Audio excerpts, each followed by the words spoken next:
BJP में आकर पूरा फंस गए चंपाई सोरेन का बीजेपी में आना बहुत ज़्यादा बीजेपी को फायदा नहीं पहुंचा पाया। लेकिन चंपाई सोरेन क्या वाकई अब पछता रहे हैं? और अब पछताए तो होत क्या जब चिड़िया चुग गई खेत।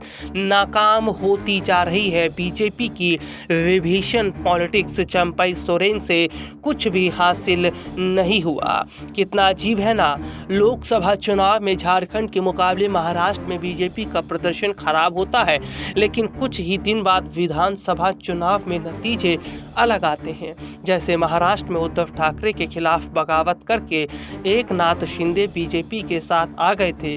झारखंड में भी हेमंत सोरेन को छोड़कर चंपाई सोरेन बीजेपी के हो गए थे। दोनों मामलों में एक महत्वपूर्ण फर्क नंबर का जरूर था। नंबर की ही बदौलत एकनाथ शिंदे फिर से मुख्यमंत्री पद के दावेदार बने हुए हैं।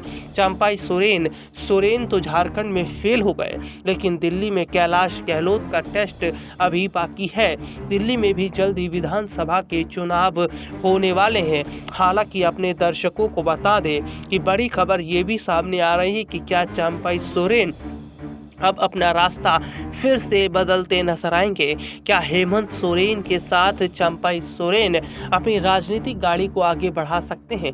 फिलहाल जो स्थिति इस वक्त की बनी है, जो हालात इस वक्त के बने हैं, वो ये जाहिर तौर पर बताते हैं कि किस तरीके की बड़ी मुश्किलात में इस वक्त जो जीएमएम है वो फंसती नज़र आ रही है। इतना ही नहीं, फिलहाल मौजूदा समय के हालातों में ये जाहिर तौर पर देखा जा रहा है कि जो स्थिति इस वक्त है वो किस तरीके से बीजेपी के लिए मुश्किलों भरी है। लेकिन क्या चंपाई सोरेन का जो अगला कदम है, क्या वो कदम बीजेपी को झटका देगा? हालांकि चंपाई सोरेन की ज़रूरत भारतीय जनता पार्टी को नहीं है, और जिस तरीके से माहौल इस वक्त का है वो ये जाहिर तौर पर बताता भी है कि क्या चंपाई सोरेन का बीजेपी में आना बीजेपी को और ज़्यादा मुश्किलों में घेरता नजर आया। जबकि झारखंड में हेमंत सोरेन ने जो नीतियाँ और जिस तरीके की उन्होंने योजनाएं लागू कर दी थी, उसका फ़ायदा उन्हें मिला।